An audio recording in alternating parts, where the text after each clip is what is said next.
pues cargó mi maldad sobre él.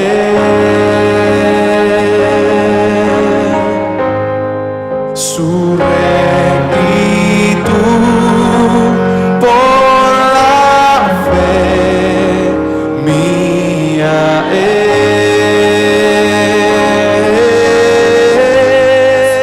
Pensábamos, yo les había dicho de antemano, algunos no vinieron, yo espero que se hayan puesto al día. Se les mandé un mensaje muy temprano para que ya usted venga hoy al día. Pero vamos a estar estudiando por los próximos 3 meses aproximadamente la carta o la epístola a los filipenses, del apóstol Pablo a los filipenses. Hace 8 días vimos la introducción y veíamos 4 cosas, hoy también vamos a ver 4 cosas. Veíamos la ciudad de Filipos, veíamos la iglesia en Filipos, veíamos el propósito de por qué Pablo escribe la carta a la iglesia en Filipos y veíamos el lugar, la fecha y la redacción de la carta y su paternidad. Todo eso lo vimos hace 8 días. Algunos hermanos al salir se sentían muy bendecidos con la palabra. Amén. Amén. De hace 8 días. Hoy vamos a ver el mensaje número 2 y vamos a ir a Filipenses, el capítulo 1, y vamos a ver los primeros 2 versículos. Así que el título de este mensaje sería la salutación, como está ahí. Salutación. Y salutación es el saludo, ¿no? Cuando se recuerde que se habla de epístolas o de cartas, es una carta. Yo no sé usted cuando hace una carta hoy día que hoy estamos en tiempo moderno, pero anteriormente había mucho protocolo antes de mandar la carta y todo eso. Pues es más o menos como se hacía la carta. Entonces, por eso se llama la salutación. Versículos 1 y 2 dice así, y dice: Pablo y Timoteo, siervos de Jesucristo, a todos los santos en Cristo Jesús que están en Filipos con los obispos y diáconos, gracia y paz a vosotros de Dios nuestro Padre y del Señor Jesucristo. Entonces ese es el saludo, y es lo que vamos a hablar esta mañana. Vamos a ver esta salutación, vamos a ver este saludo. O sea, lo que nosotros vamos a hacer con la carta de Filipenses, y por eso vamos a demorar, es que vamos a tratar de ver cada palabra. Eso es lo que se llama una exposición, una predicación expositiva. Procuramos hacer eso. Recuerden lo que nos dijo el pastor Pablo cuando vino acá, ¿no? Un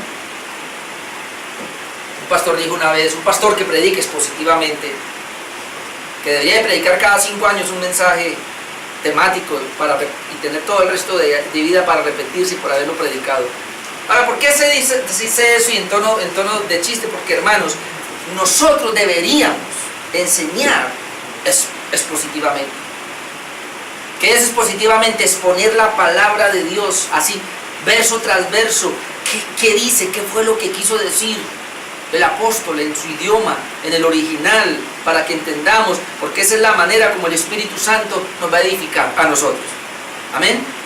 Y que es algo temático, como estamos viendo aquí la confesión. Un tema y todo no va a muchos versos. Se debe hacer así, pero es bueno hacerlo así, pero mejor es predicar expositivamente. O sea, hay más garantía de como voy a predicar esta mañana, porque no es lo que yo traigo, sino es lo que el Espíritu Santo ha traído y está ahí escrito. Amén. Entonces vamos a mirar 4 cosas esta mañana. Quería decirle que la estructura de la carta era la forma, así como está allí, era la manera como en esa época se daba. Usted lo puede ver. Primero estaba identificando quién era el que escribía, cómo se identificaba la persona, a quiénes estaba escribiendo, como vemos ahí, la iglesia de Filipos, específicamente a quién, lo vamos a ver más adelante. Y luego la salutación, el saludo, eran unas palabras que se usaban: gracia y paz a ustedes, de nuestro Padre, nuestro Señor Jesucristo. Y dice ahí Pablo y Timoteo, para aclarar, habíamos dicho hace 8 días que el autor es Pablo, obviamente, quien escribe la carta, pero aparece Timoteo ahí. ¿Y por qué Timoteo? Bueno, muchos comentaristas dicen muchas cosas, pero lo que podemos decir Y lo más cercano de por qué está Timoteo ahí, más adelante vamos a hablar de Timoteo, por eso yo no voy a hablar de Timoteo ahora, porque la misma carta más adelante nos va a decir un poquito y ahí sí nos ampliamos quién era Timoteo. Pero aquí lo que podemos decir es que la razón por la cual está Timoteo allí es porque se cree que el apóstol Pablo, que es el autor de la carta, dicta la carta y que fácilmente Timoteo es el que escribe, o el amanuente, como dice, es el que escribe. Entonces era la razón por la cual está aquí. Pero también hay otra razón, para mí me parece que es más poderosa, y es porque el apóstol Pablo está preso en Roma y él, según la carta lo vamos a ver más adelante, está ya preparado para la libación, o sea, para él ser sacrificado en libación, ser sacrificado. Entonces hay una persona que el apóstol Pablo ha formado y es Timoteo, y él va a quedar a cargo de todas las iglesias que él había fundado. Entonces esa es una razón poderosa, está muy cerca a Timoteo al apóstol y por eso lo menciona. Otra razón poderosísima pudiera ser también porque es que Timoteo estuvo también con Pablo cuando se fundó la iglesia, y la iglesia de Filipos conocía muy bien a Timoteo y también lo amaban mucho. Hermanos, impresionante, pero la carta de Filipenses dice que es la carta de las iglesias que más querían a Pablo, y Pablo agradece mucho eso. Entonces parece ser que a Timoteo también lo amaba esta iglesia, que lo acogía de una manera que esa era una de las razones por las cuales aparece Pablo y Timoteo. Pero hay que dejar claro, el autor es el apóstol Pablo. Lo máximo que pudo hacer Timoteo ahí de pronto fue ser el amanuense, o sea, el que escribe, el otro le dictaba, él es el que escribe, no más. ¿Amén? Ahora vamos entonces a mirar las cuatro cosas acá. Lo primero que quiero mirar en esta mañana es los siervos, porque dice aquí Pablo y Timoteo, pero ¿cómo se identifican ellos? Siervos de Jesucristo. ¿Ah? Lo primero que quiero que miremos esta mañana es los siervos, o sea, Pablo y Timoteo, que en este caso es el apóstol, el otro sería el pastor, o independientemente del ministerio que tengan, o independientemente del liderazgo que tengan, hay algo que los caracteriza a ellos y ellos lo entienden, es que ellos son siervos de Jesucristo. Y con eso están diciendo aquí, el importante no es Pablo, el importante no es Timoteo, el importante aquí es Jesucristo. Y iglesia, tienen que entender eso, más o menos es la idea, que los que le estamos, o el que estoy escribiendo, o nosotros que hemos fundado la iglesia, que le hemos enseñado, que los hemos levantado, yo no sé, aunque ustedes nos aman tanto y nos quieren tanto y nos apoyan y nos ayudan y tanta cosa, pero entiendan una cosa, nosotros somos siervos de Jesucristo y tienen que vernos de esa manera. Hoy día eso se ha perdido. Hoy día es el ungido de Jehová, el hombre de Dios, y es como dándole una altura que no tiene. Pablo mismo dijo, yo no tengo ninguna altura, yo soy siervo. Ahora, esta manera de expresarse el apóstol Pablo, pues no solo fue Pablo, es impresionante, es Santiago, es Pedro, es Judas, son los apóstoles, hermanos, que se consideran así. Yo creo que miremos un momentico a Santiago 1:1. Después de Hebreos está Santiago, y Santiago, que es el hermano del Señor Jesucristo. Dice Santiago, siervo de Dios y del Señor Jesucristo. Ahora miremos segunda de Pedro, ahí adelantico. Segunda de Pedro 1:1. Simón Pedro, siervo y apóstol de Jesucristo. Primero siervo. Ahora miremos a Judas, ahí adelantico, después de Juan está Judas antes de Apocalipsis. Y Judas dice, Judas, siervo de Jesucristo. Y usted puede mirar, esta gente entendía lo que era ser siervo y así se identificaba. Hoy día, si usted va a recibir una carta, aparece el apóstol de apóstoles. Inclusive Bueno, yo no tengo problema que le digan doctor, pero aparece doctor fulano de tal, reverendo no sé quién. Yo le dije a mi esposa muchos años, jamás me van a decir a mí reverendo. Porque para mí una persona reverendo es uno que es digno de reverencia y el único es Dios. Amén. Pero usted en la carta, reverendo fulano de tal, doctor fulano de tal, apóstol fulano de tal. Yo máximo por ahí pongo pastor. Eso es como para que me identifiquen. Pero él dice aquí siervo de Jesucristo. Ahora la palabra siervo, vamos a mirar qué significa en el griego, viene de la palabra doulos. Y esa palabra significa esclavo o sirviente. Y lo que Pablo está diciendo, aquí va el esclavo o el sirviente. Es que es mejor decir hoy día sirviente a decir siervo, porque hoy día el siervo de Dios, porque tiene una altura. Hermano, ahí va el siervo de Dios. Ya no se dice como mirando lo que él está muy abajo, sino como que está muy alto. Pero Pablo dice aquí, yo soy el esclavo de Cristo, o somos los sirvientes de Cristo. Y esa palabra, ¿qué significa, hermanos? Es alguien que ha sido comprado como esclavo. Y ahora pues no estamos en el tipo de la esclavitud, pero cuando uno ve películas de esclavitud, usted lee algo sobre la esclavitud, hermano, se da cuenta cómo era eso. El siervo es aquel que tiene un amo que lo ha comprado y que vive solamente para servirle. Él está así, manda que yo te obedezco. Haz tal cosa, sí señor. ¿Está cansado, está enfermo? No importa, yo lo hago. Ahora la gran pregunta es, ¿seremos nosotros siervos de Jesucristo?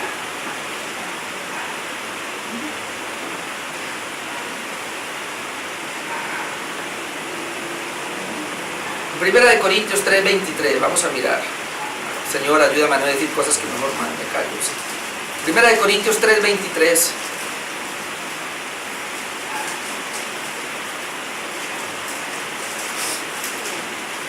Y vosotros de Cristo, y Cristo de Dios. ¿Sabe qué es un siervo? Pablo decía, hablándole a la iglesia, desde el 22, sea Pablo, sea Apolo, sea Cefas, sea el mundo, sea la vida, sea la muerte, sea lo presente, sea lo porvenir, todo es vuestro. Y vosotros de Cristo.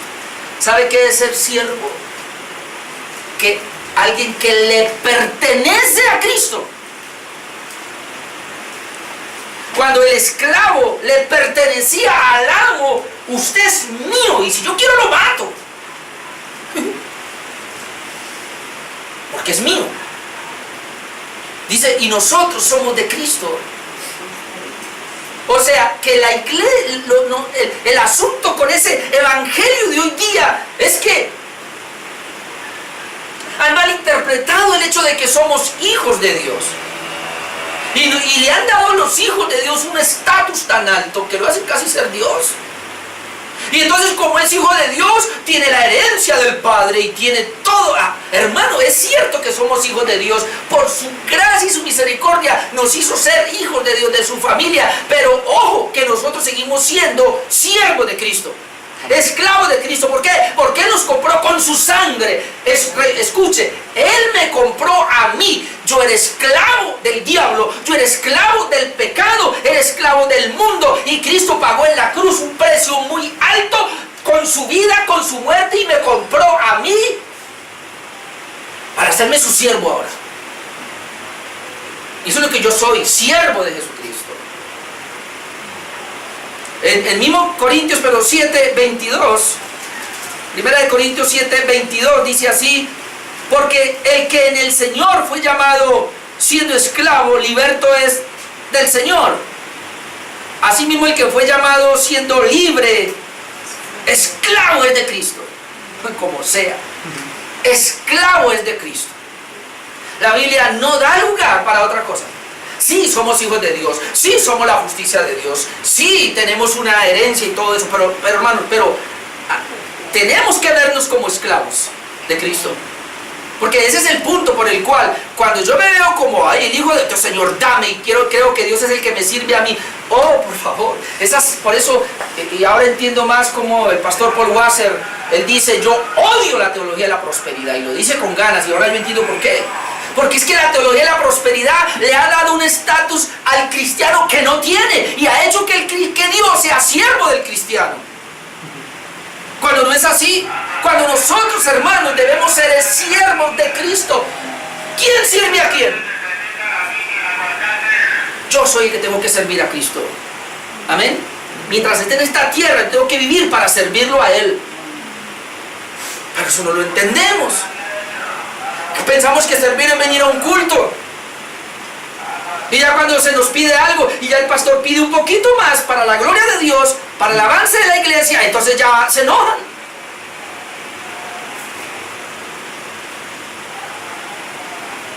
Ay, Santo Cristo. Con ese primero nos pudiéramos quedar ahí. Estos siervos sirven a su Señor. Pero hermanos, lo hacen con gratitud, con amor, con entrega, con gozo. Vamos a mirar un momentico Efesios 6. Esto es lo que es un siervo. No, cuando habla de la palabra siervo o esclavo, no está diciendo que lo hace a regañadientes. Hermano, aprovecho de tener acá. Usted tiene un jefe, un patrón, usted le sirve a un patrón. ¿Usted cómo trabaja? ¿A regañadientes? Yo trabajé en una empresa 5 años donde conocí a mi esposa.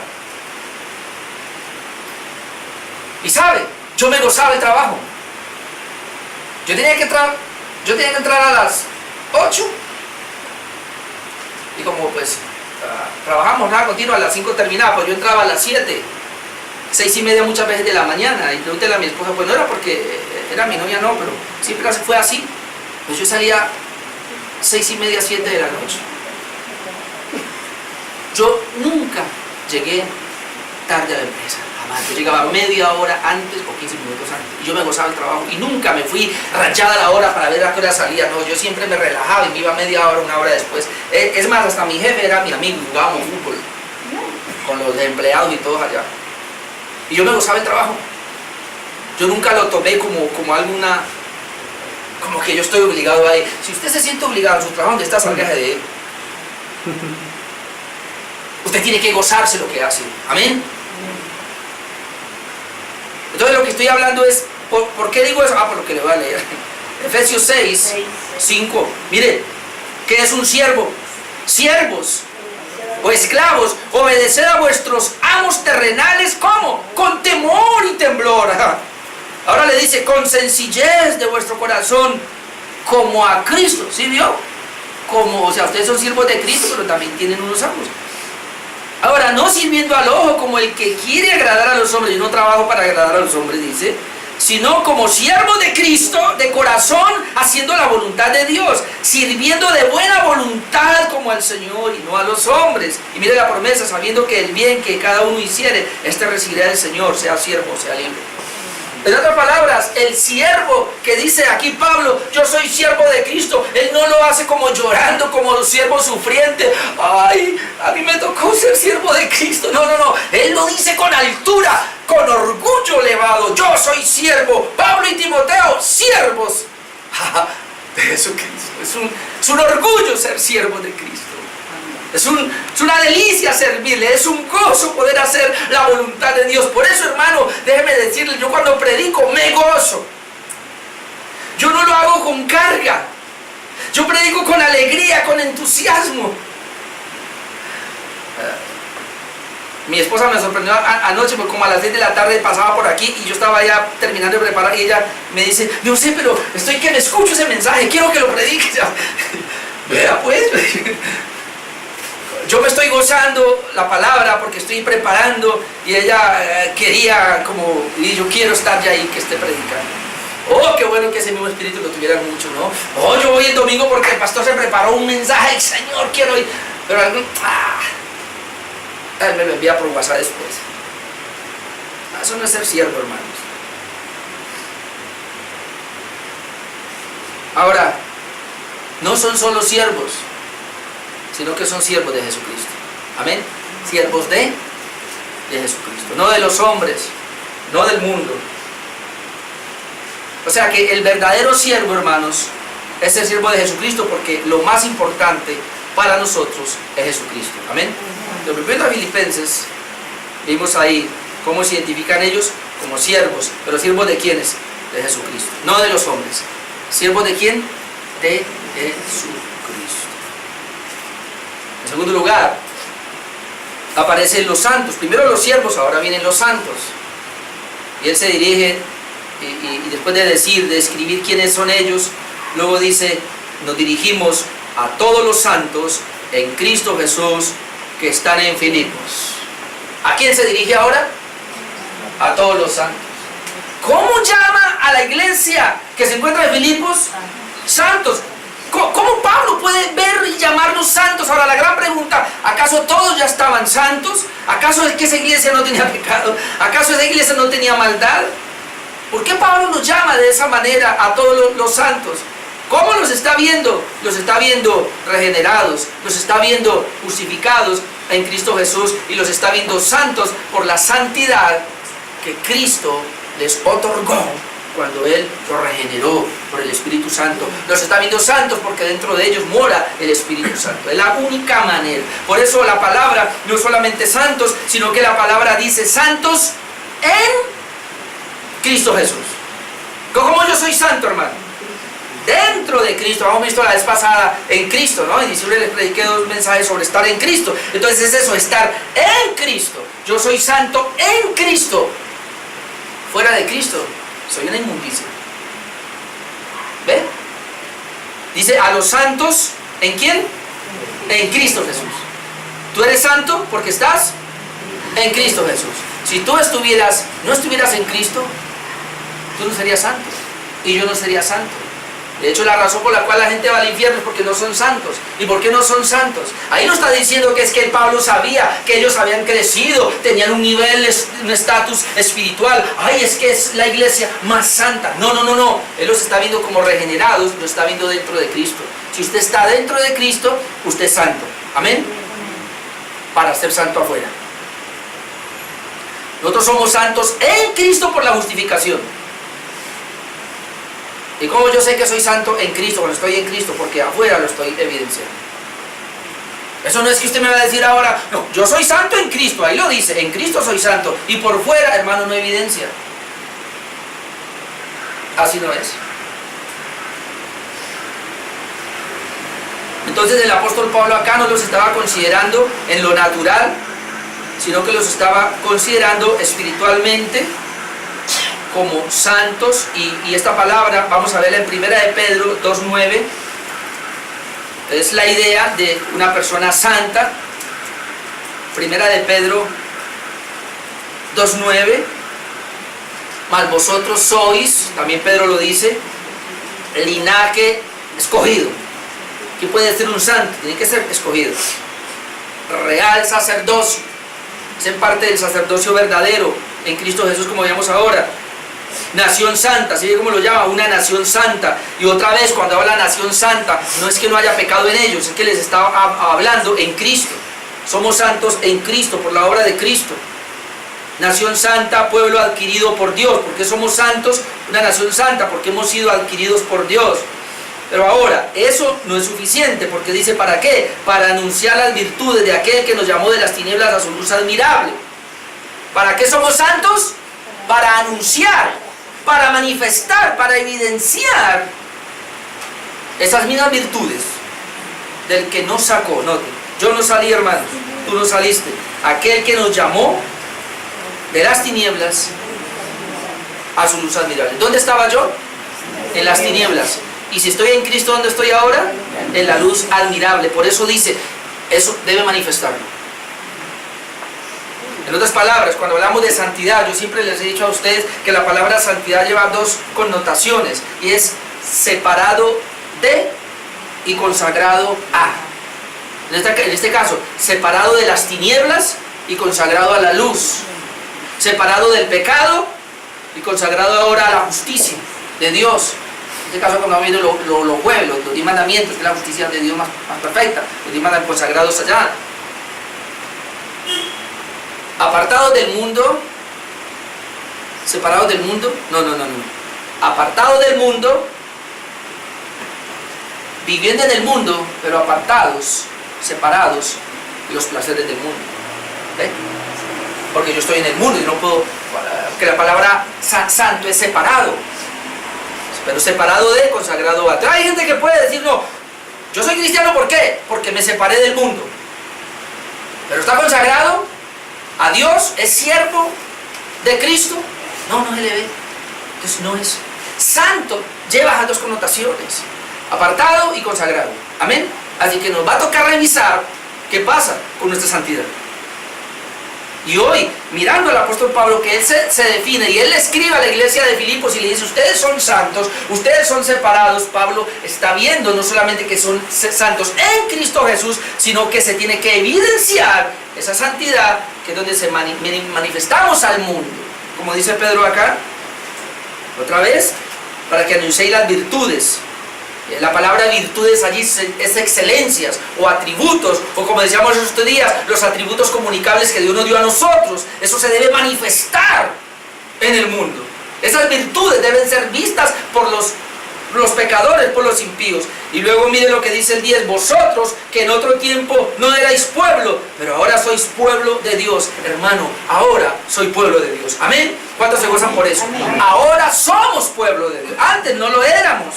Ahora lo somos, que en otro tiempo no habíais alcanzado misericordia, pero ahora habéis alcanzado misericordia. Yo ahora he alcanzado misericordia. ¿Por qué soy siervo de Cristo? Porque antes no había alcanzado misericordia, pero ahora alcancé misericordia, y por eso soy siervo de Cristo. Cuando uno tiene todo eso claro, es fácil ser siervo de Cristo. Entonces ya lo dije, los santos es en Cristo. No podemos ser santos por nosotros mismos. No podemos. Nosotros no podemos ser santos por nosotros mismos, sino que tenemos que ser santos en Cristo Jesús, que es lo que dice el versículo. Pero no termina, vamos al tercer punto. Todavía estamos en el verso 1. Entonces vimos los siervos ya, siervos de Cristo, los santos. La gente que está en Filipos, Pablo los ve en Cristo y por eso los ve santos, pero no queda ahí, sino que ahora como algo más específico dice con los obispos y diáconos. Para la palabra con los obispos y diáconos nos habla de una asociación con los obispos y diáconos que están con ustedes. Y es muy importante porque aunque el apóstol Pablo envía la carta y se la envía a la iglesia en general, pero en la iglesia hay dos grupos. Están los ancianos y están los diáconos, que son los responsables de la iglesia, y por eso el apóstol Pablo los tiene que mencionar. O sea, con todos los santos que están allá, pero también están los diáconos y están los ancianos. ¿Qué es lo que vamos a tratar de ver ahora? Obispos. Bueno, ya lo dije. La palabra obispos allí son los mismos ancianos o pastores. Entonces Pablo dice, está bien, envió la carta a la iglesia de Filipos. Y esto es muy importante, hermanos, cuando él dice que envió la carta a todos los santos que están en Filipos, porque Pablo no quiere hacer asociación de personas, y porque Pablo en ningún momento quiere dejar a ninguno por fuera, sino que él está diciendo y se está refiriendo a esa iglesia visible, pero que es invisible.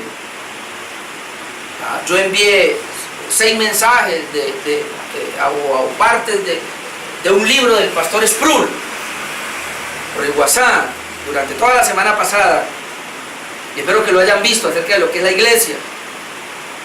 Y en el último, el pastor Sproul habla allí acerca de esa gran diferencia entre la iglesia invisible y la iglesia visible, ¿verdad?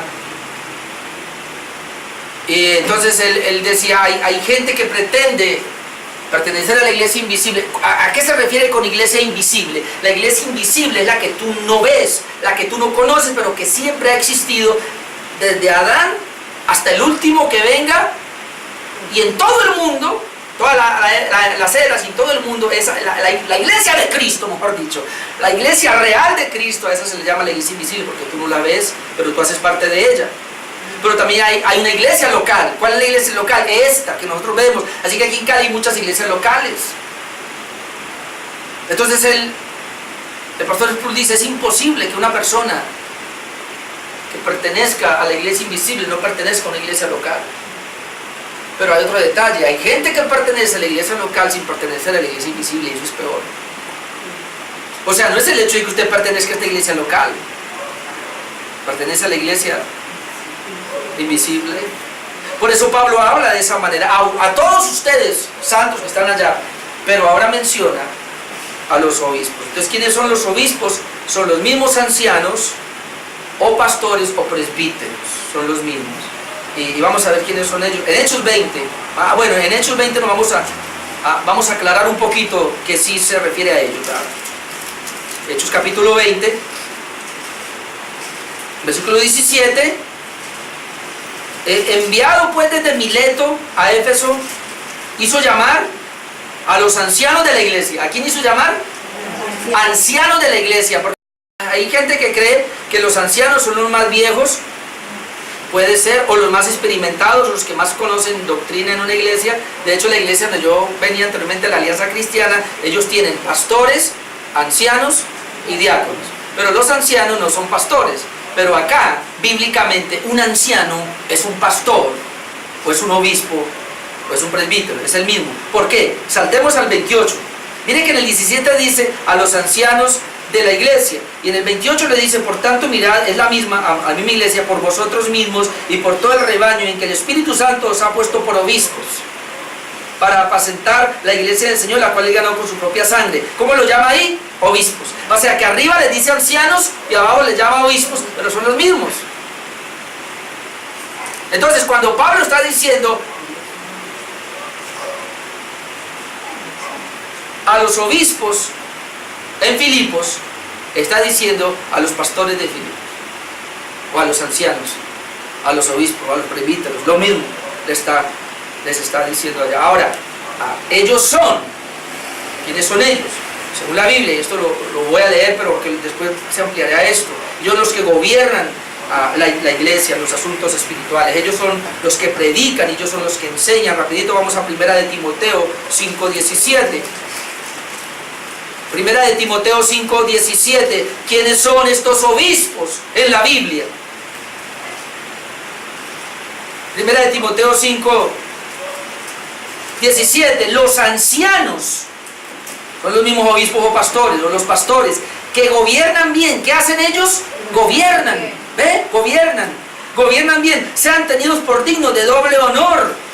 Mayormente los que trabajan. Ellos trabajan, yo pensé que no.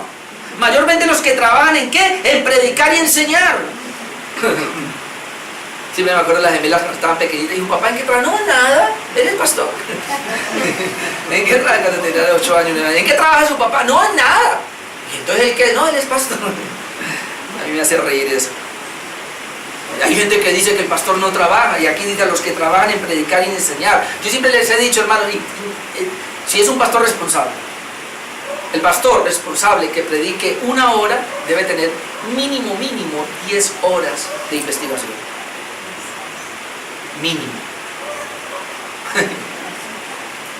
Claro que el perezoso no lo hace así.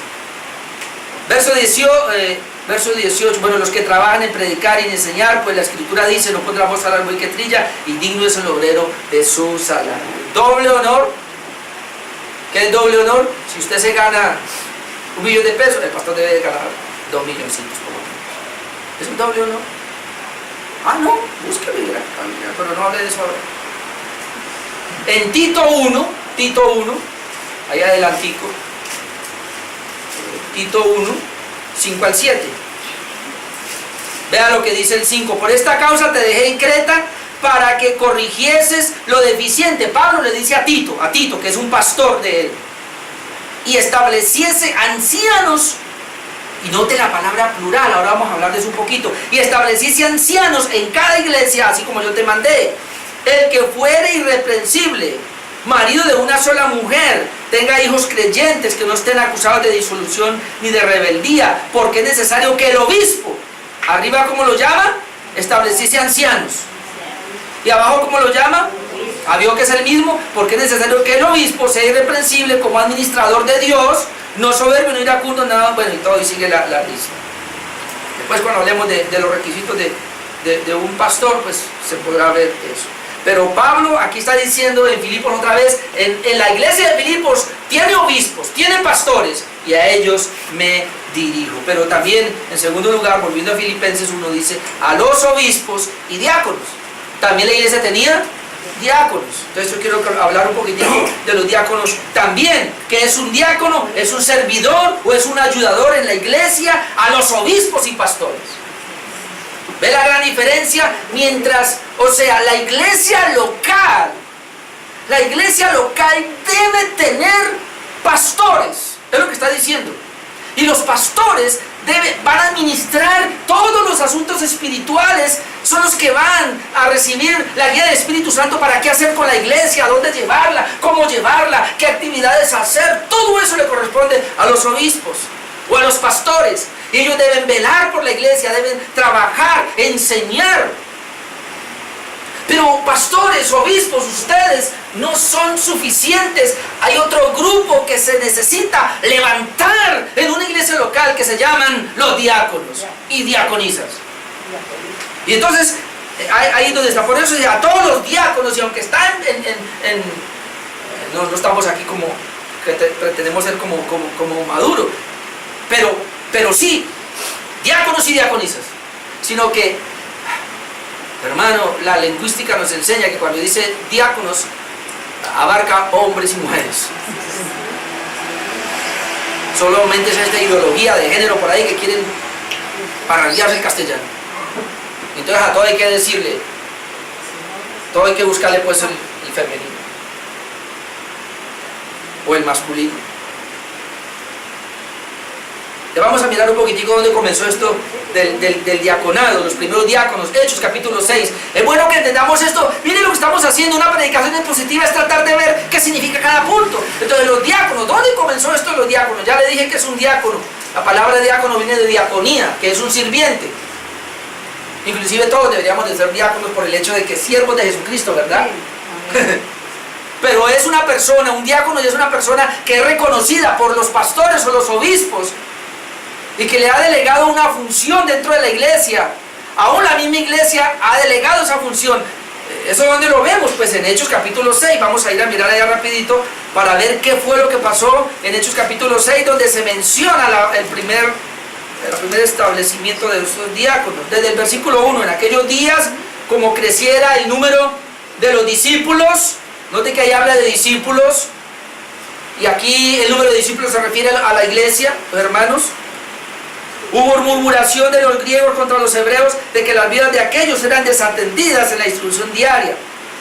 Entonces los 12, ¿estos quiénes son? Apóstoles, pero son los obispos. Convocaron a la multitud de los discípulos, o sea, toda la iglesia, una asamblea general, y a estas sí asistieron, no como a mí que no me asistieron el martes, caramba.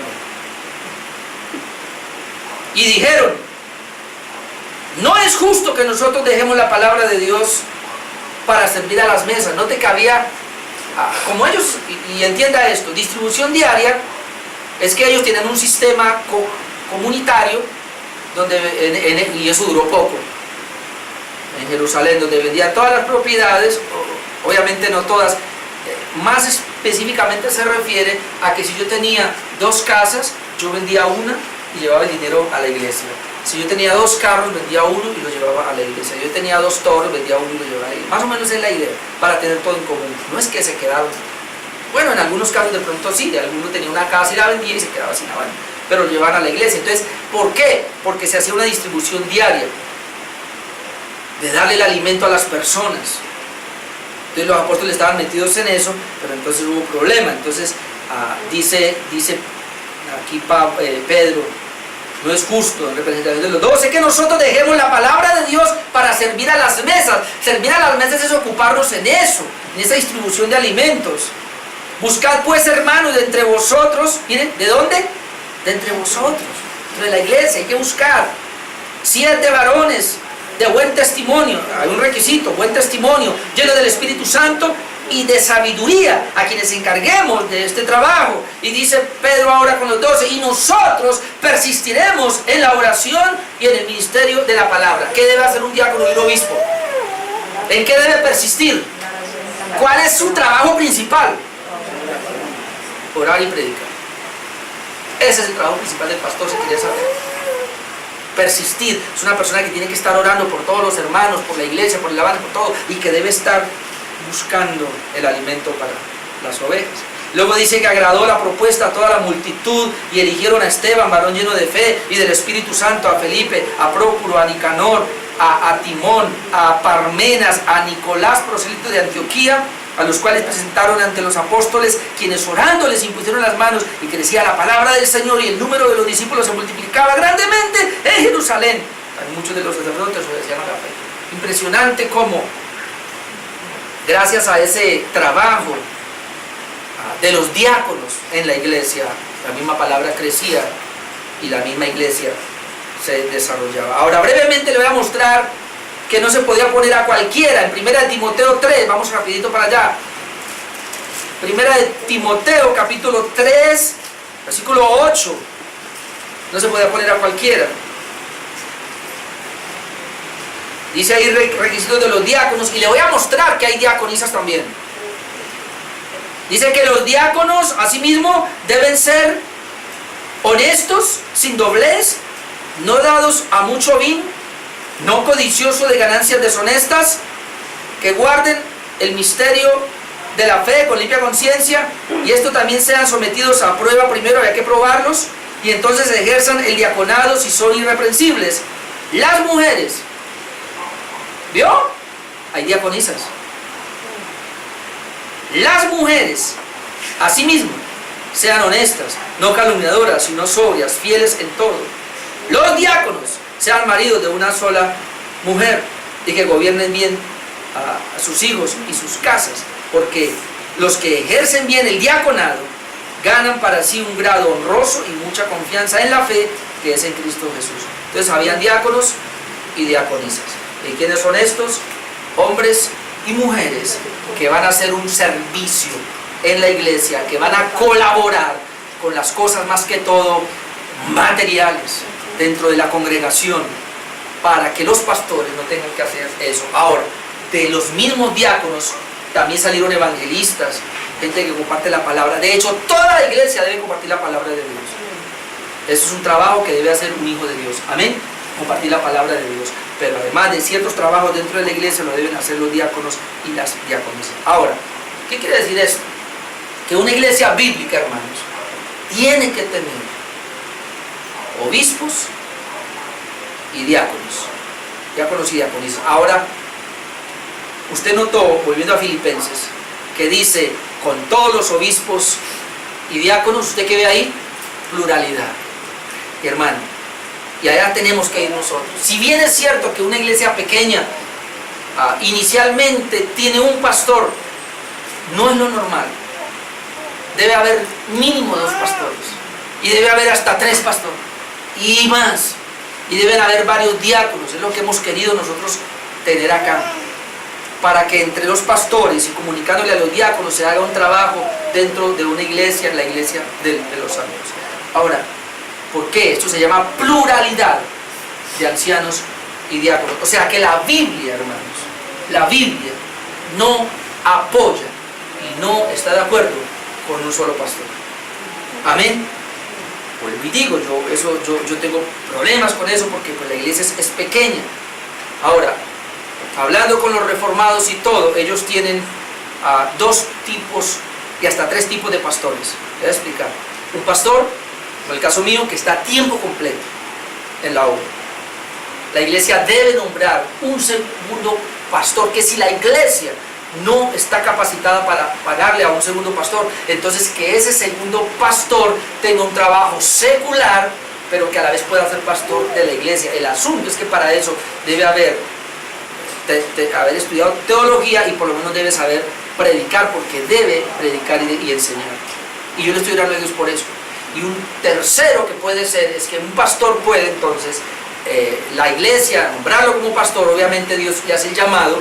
Lo primero es que Dios hace el llamado, luego se prepara, la iglesia lo reconoce, y así sea que tenga medio tiempo.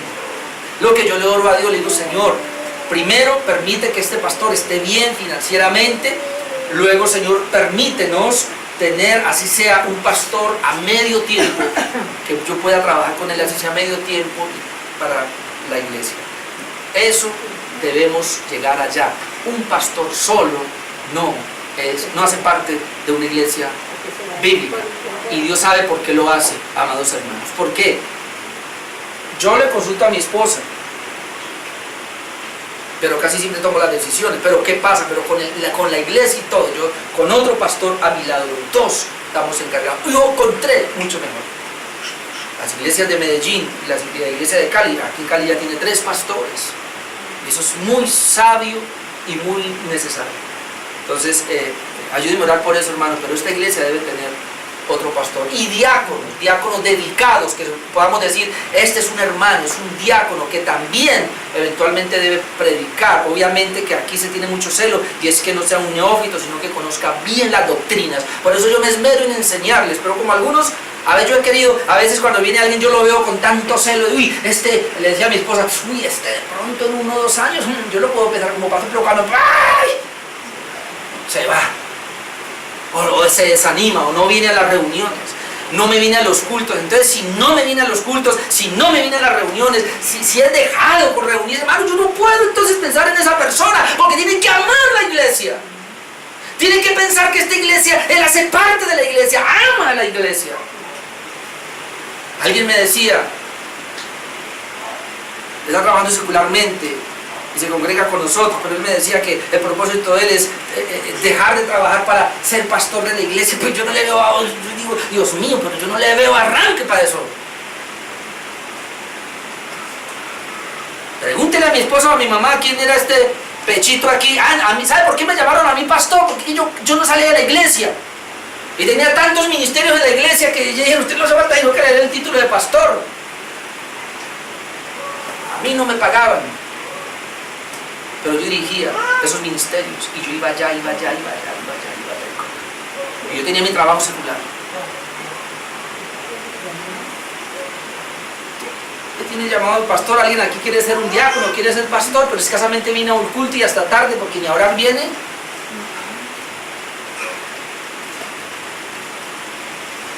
Pasemos al otro punto porque ya me fue el tiempo. Versículo 2. Gracia y paz a vosotros, de Dios nuestro Padre y del Señor Jesucristo. Punto número 1, vimos los siervos. Punto número 2, los santos. Número 3, los obispos y los diáconos. Número 4, gracia y paz, que es la salutación propiamente dicha. Gracia y paz, por eso cantábamos la canción ahora último, gracia y paz. Ahora, esto gracia y paz es un saludo, y es el saludo que se daba, inclusive los griegos daban eso, pero también los hebreos. Ahora, los griegos usaban la palabra gracia como decir usted hoy día, ves, si ve un hermano bendecido, ¿cómo está? No, Dios te bendiga, mi hermano, más o menos era así. Pero los hebreos usaban la palabra paz, que es la palabra shalom. Shalom, paz, la paz sea contigo. Entonces ahora Pablo usa el saludo natural de esa época, y él lo usa en la carta, porque así se hacían las cartas, y él les dice gracia y paz. ¿A quiénes? A vosotros, iglesia de Filipos. ¿De quién? De Dios, porque la gracia y la paz vienen de Dios, y no voy a hablar de eso ahora, pero nuestro Padre y del Señor Jesucristo. La gracia y la paz vienen de Dios nuestro Padre y del Señor Jesucristo, pero quiero enfatizar esas dos palabras, porque aunque era un saludo natural y normal, el apóstol Pablo lo está tomando ya con algo más espiritual. Y cuando él le dice así gracia, usted puede imaginarse todo lo que implica eso. ¿Qué es gracia? Un favor inmerecido de Dios para mí. Lo que Pablo está diciendo es, iglesia de Filipos, mi deseo es que Dios los favorezca sobremanera, aunque ustedes no lo merezcan. Ese es el saludo. El deseo mío es que Dios los favorezca, aunque ustedes no lo merezcan. Mi hermano, y tú y yo sí que necesitamos eso. Todos los días, que Dios me favorezca a mí, que me dé su gracia, aunque yo no lo merezco. Amén. ¿Merece usted dinero? ¿Merece usted la salud? A veces usamos esa palabra, no, ya, yo me lo merezco. Yo me compré esta camisa, ¿por qué? Yo me la merezco. No, yo no merezco nada. Recuerde que yo soy, ¿qué? Un siervo de Jesucristo. No merezco nada. Entonces, ¿qué le digo, Señor? Aunque no lo merezco, por favor, dámela. Señor, yo no merezco esta camisa, pero Señor, por favor, dame. Por gracia, sí, por gracia. Tú no lo mereces. Sí, Señor, yo sé, no lo merezco, pero por gracia. Hermano, todos los días necesitamos la gracia de Dios. Y no voy a ir allá, pero usted conoce Hebreos 4, 16 y 14, ya tengo el tiempo.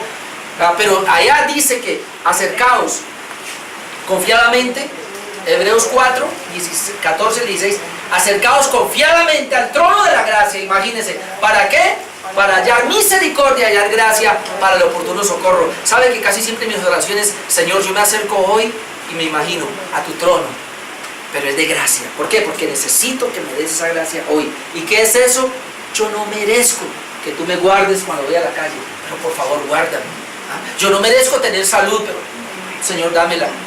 Yo no merezco, Señor, que tú me tengas en una casa como esta, pero permíteme estar, Señor. Yo no merezco pastorear una iglesia como ustedes, pero Señor, yo te pido que me lo permitas. Yo merezco pararme aquí a predicar, Señor, pero por favor dame la gracia para hacerlo. Si todos los días necesitamos la gracia de Dios.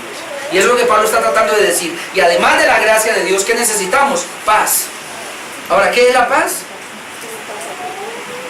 Es una paz de Dios interna debido a nuestra reconciliación con Cristo, como dice Romanos 5:1, justificados pues por la fe, tenemos paz para con Dios. Entonces cuando Él dice paz, está diciendo eso, es la justicia que tengo ahora, la reconciliación que tengo con Dios a través de Jesucristo, y por eso Él pide que la paz permanezca en ustedes. Pero además, hermano, y aquí es donde quiero ir, a Filipenses capítulo 4, versículo 6, ya para terminar, se refiere a esto. Filipenses 4 y 16, cuando Él les dice gracia, ya sabemos, pero paz, ahora les quiere manifestar es esto. Mire, Filipenses 4, 6, por nada estéis afanosos, si no sean conocidas vuestras peticiones delante de Dios, con toda oración y ruego, con acción de gracias, y la paz de Dios. ¿De quién es la paz? Y la paz de Dios. ¿Y qué pasa con esto? Que sobrepasa todo entendimiento. Esa paz guardará mi corazón y mi pensamiento en Cristo Jesús. Ayer hablaba con mi esposa y le trataba de decir esto. Escuche lo que le voy a decir. Y es lo siguiente, hermano, a tu vida y a mi vida pueden llegar los problemas más serios, más difíciles, que tú no entiendes, que tú no sabes. Problemas en los cuales tú te puedes rajar, tú te puedes partir de tal manera que hoy día sabe qué hace la gente cuando tiene esos problemas. Se va para las drogas, se va para el alcohol, toma el sexo ilícito, toma cualquier situación, y muchos se quieren cortar las venas y muchos buscan el suicidio. ¿Y por qué hacen esto? Porque no son capaces de llevar el problema. Otros parecen una Magdalena, se meten al cuarto a orar 5 o 10 horas. ¿Por qué? Porque no pueden llevar el problema. Otros no hablan, se meten en sí mismo allá, se encierran en ellos y no hablan porque no pueden llevar el problema. Otros cogen la televisión o el celular y se esconden ahí en ese, porque no pueden llevar el problema. Entonces el apóstol Pablo le está diciendo, mira, mi deseo para ustedes, iglesia de Filipos, es que además de que haya gracia, ustedes puedan tener la paz de Dios. Cuando ustedes oran a Dios con ruegos, con oración, con acción de gracias y le piden, hay algo de Dios que va a venir a ustedes y se llama la paz de Dios que sobrepasa todo entendimiento. ¿Qué es eso que sobrepasa todo entendimiento? Que yo no entiendo el problema que tengo ahora, pero tengo la paz de Dios. ¿Ven? Yo no entiendo el problema tan grande en el cual estoy, pero tengo la paz de Dios. Y es que hay problemas tan serios que llegan a su vida, que llegan a nosotros, que nos desestabilizan. Pero si oramos, dice que esa paz de Dios va a venir a nosotros y nos va a quietar de tal manera que va a hacer que nuestros pensamientos, en vez de pensar bobadas, nuestros pensamientos sean llevados a esa paz, a Dios. No, los pensamientos guardarán, dice, y la paz de Dios que sobrepasa tu entendimiento guardará mi corazón y mi pensamiento. ¿En dónde? En Cristo. Mi mente va a Cristo, mi corazón, que son las emociones, van a Cristo las controla. ¿Puedo yo estar en paz en medio de tanto problema? Sí. Sí. Y ese saludo es lo que está diciendo. iglesia de Filipos, no solo la gracia la necesitan, sino que necesitan la paz de Dios, porque viene de Dios y viene de Cristo.